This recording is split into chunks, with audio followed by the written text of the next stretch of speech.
Hi, everybody. Welcome back from the break.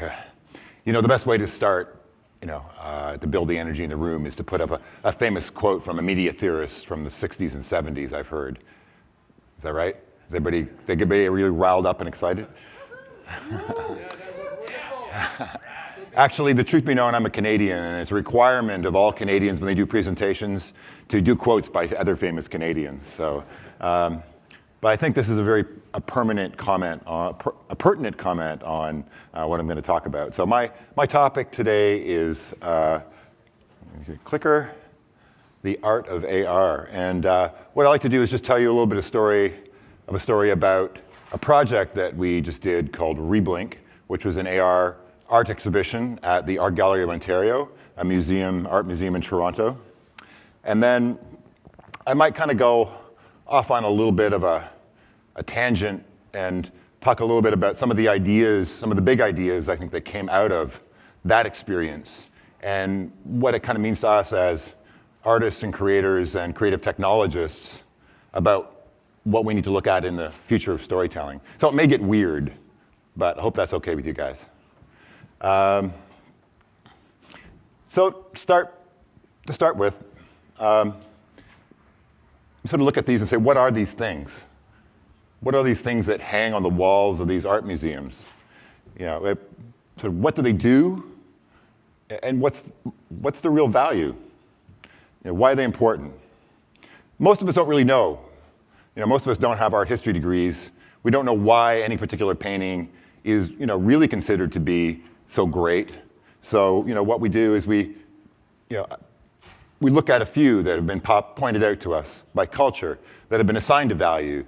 In this particular instance, hundreds of millions of dollars. I think $620 million is the latest sort of valuation of this painting.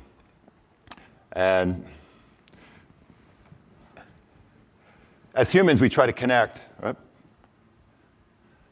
We try to connect with things that we think are valuable. We try to show that we recognize the value. And so, when we go to Paris and we go to the Louvre, and it's on our checklist of things we need to do. We go and we, stand there and take a selfie in front of the painting. But still, we don't really look at the paintings.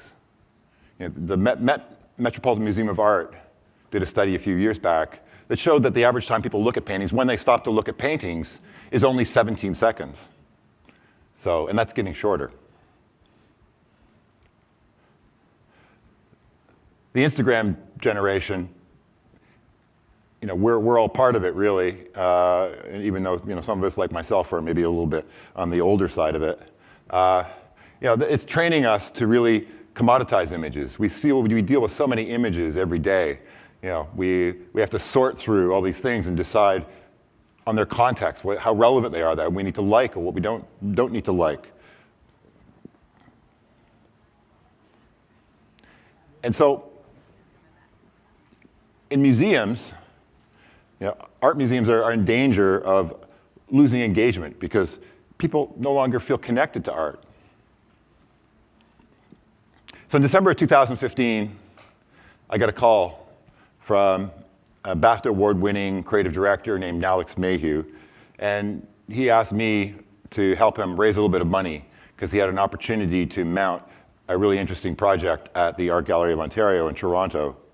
And I knew of Alex before. He was a very talented guy. He'd worked with Peter Gabriel a few times, and they produced, in the late 90s, a really seminal work called Ceremony of Innocence, which I don't know if some of you may have heard of. And it starred Isabella Rossellini, Paul McGann, and Ben Kingsley. And Alex had moved to Toronto about 8 years ago and brought his family. And he brought with him an idea for a project called Time Tremors, which was a multi-platform production that included a TV series, included a series of apps, and an augmented reality treasure hunt that was carried out in different art museums around the world. And after that project, Alex became very fond of a certain painting at the Art Gallery of Ontario. He would go and he would sit in front of the painting just to meditate. Because after being sort of 2 years on sort of hardcore development of this multi-platform work, he was exhausted, and he just felt like there was just a barrage of media and demands on his time coming at him. And so he would sit in front of this painting, which he felt was so peaceful. It was just such a nice sort of throwback to another time, where there was no cell phones, there were no devices, and there was just the simplicity of three boys sitting on a fence. And as he sat there, for one thing, he saw people coming in through the room, and they weren't even really looking at the painting, and they would kind of flit in. Sometimes they would take a picture and walk out. So he felt a little bit saddened by that. But as he looked at the painting, he started to think about, what would this look like if we were to paint this picture today? What if we brought this scene to life? What would the modern day version of that look like? And then he thought further, what if all paintings could come to life, and what if they could be made to inhabit our own world? What if they could suddenly be recontextualized in a modern day form? What if we use the technologies that distract us to actually drive a new form of engagement? So he called it ReBlink, and we managed to raise the money, and in mid-2016 we began to work on 10 modern-day reinterpretations of classic paintings. ReBlink remixes art in the same way that a DJ remixes a song, riffing on the original, and it overlays it all through the lens of a smart device, so it's mobile AR. It allows us to look at classic paintings through a modern-day lens and offers a new context that allows viewers to look at paintings as an expression, an idea, and a story. Here's a little sort of clip to give you just sort of a taste of what it feels like. So it was launched at the Art Gallery of Ontario in July of last year. And we were kind of bowled over by how people really took to it. We knew that it would be sexy and interesting because you don't get a lot of technology in art museums. And so, for kids, it's something like it's toys to play with. But as we sat there and watched people use it, it wasn't really just kids that engaged with it. It was kids from 5 to 85.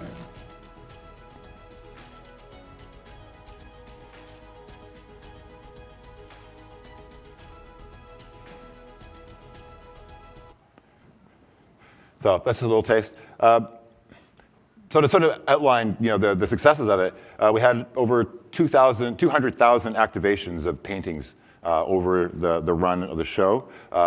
It was originally scheduled to run for 5 months. They actually extended the run to 9 months, and it just closed in April of this year.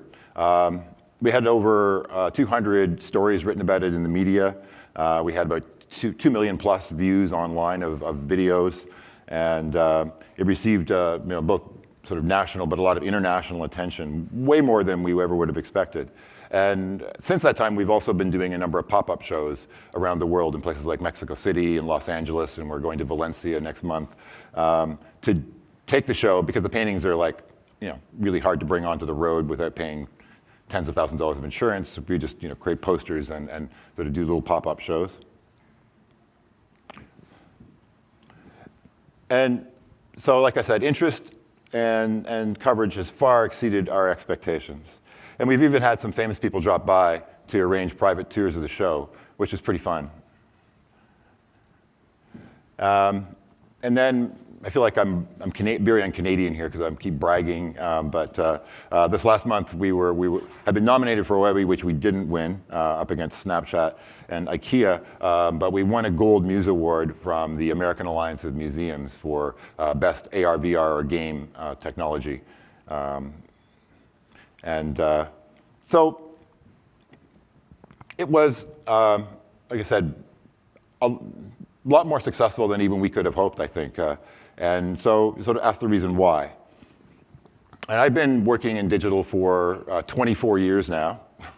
And I think there's been a lot of difference. I've seen a lot sort of evolve over the years from those early days of the web. And before that, I actually went to art school. I have a Bachelor of Fine Arts. And at that time, I was really a hardcore traditionalist. I was into black and white filmmaking and fine art printing photography and theater and poetry and music, and I did a multidisciplinary fine art degree. And I kind of rejected the whole idea that computers could be a tool that could help us to enhance our ability to communicate important ideas and to express creatively and culturally. I thought that art and technology were kind of opposite ends of a spectrum. But I kind of had a moment of epiphany when I decided I wanted to go and spend a year in Greece. And when I learned that the word for technology, the root word of technology, techne, is the word for art in Greek, I kind of thought, wait a minute, maybe I got it all wrong. So I started to think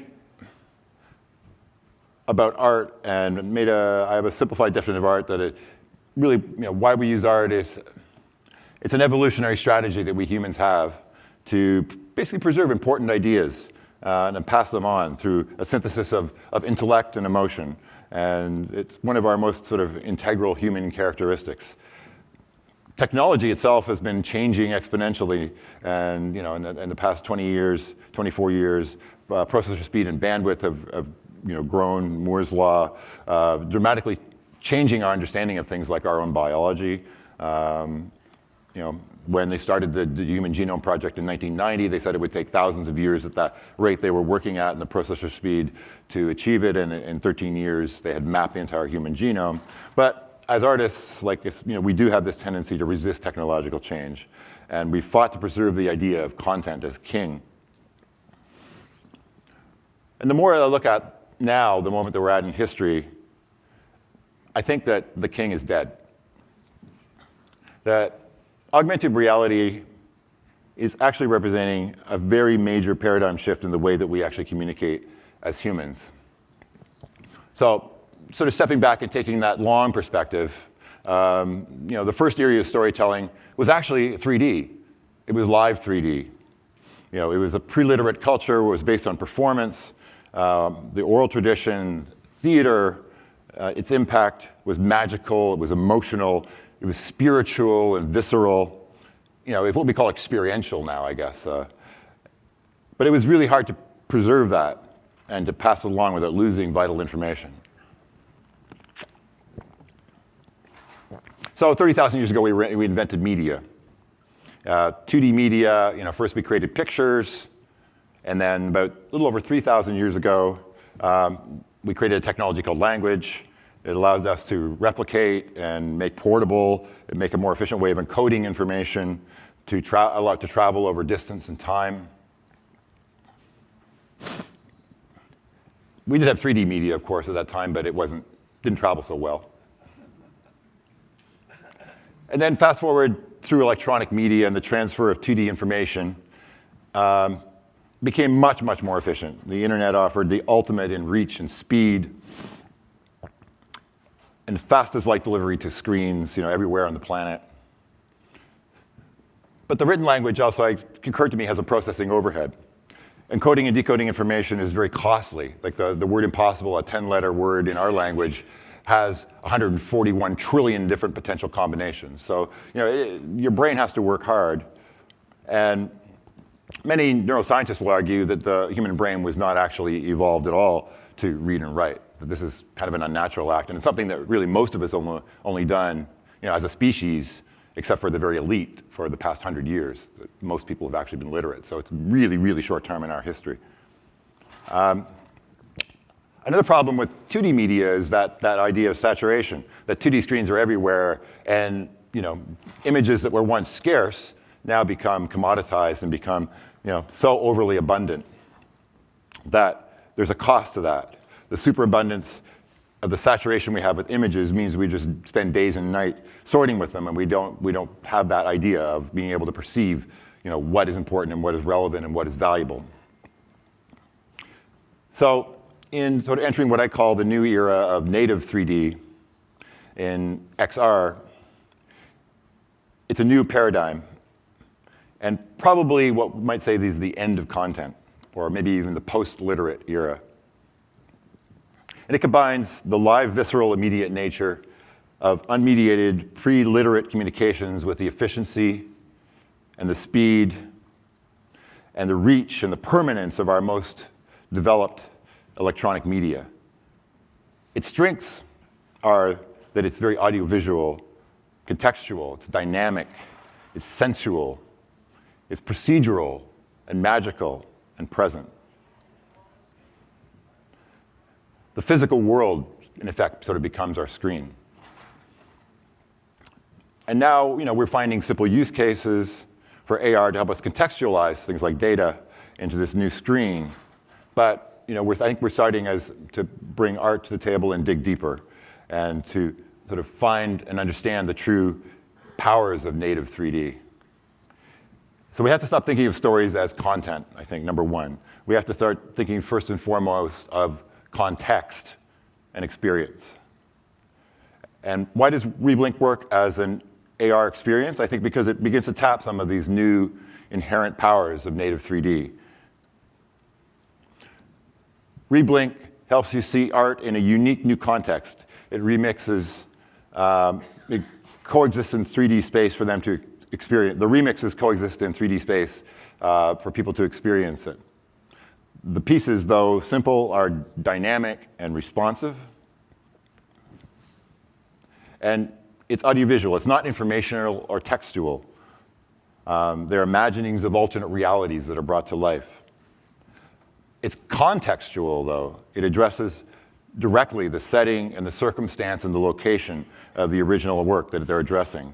They comment and relate. It's dynamic. It promotes action and exploration. It adapts to the user's perspective. It responds to the user's actions. It's sensual. It appeals to more than one sense. It actually has a balance of attention paid to its audio and its visual presentation. It's procedural. It's driven by algorithms. So it becomes a unique experience every time that you use it. It seems to live in our reality, though perhaps in maybe a parallel dimension. It provides something that's a little bit magical, too. It's got seamless transitions between the fantastic and the real. And in this case, there's almost no interface. It just sort of works. And lastly, it's present. It inhabits the same 3D space as the person engaging with the experience. And it works within the limitations of the technology as we are right now, so that it creates a seamless experience. So native 3D is not content, it is context and experience, and permits visitors to suspend their assumptions about the old media art form that they no longer understand, and appreciate them not as artifacts, but as stories themselves. So what's next?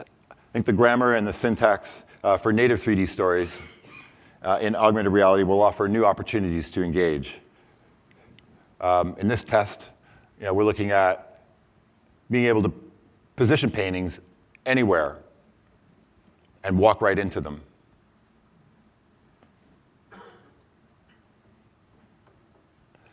And like in this Lumiere film, for anybody who's studied a little bit of film history, I think we're still at that point where we're, using the techniques of theater and photography to try to make films. We're still sort of, creating films with proscenium stages. And, it's natural to kind of use the predecessor media to try to, invent the next media and, the experience of the next media. But, and we're excited to sort of combine what we've learned into things like games. And we're excited by the ability to create procedural embodied agents and characters that can help us write our own stories in real time and create our own realities. And create magical locations that are responsive and dynamic. And so I guess the message that I want to leave you with, there's another Greek word that I learned before I took my trip, and that was iconoclast. And iconoclast basically breaks down into two words, ikono, which is picture, and klasma, which is break. So breaking the picture is something that we need to do to change the very idea of what makes a story. I think we got to make sure we don't try to fit the old pictures into the new frames. But like that first quote from McLuhan, we need to look at the frameworks of what this media actually allows us to do, what inherent powers it unleashes. So ReBlink was an early attempt to understand some of those key drivers that can power effective AR engagement and story. And I guess we're really excited about the things that are left to come, and we hope you are too. So thank you very much for your attention today.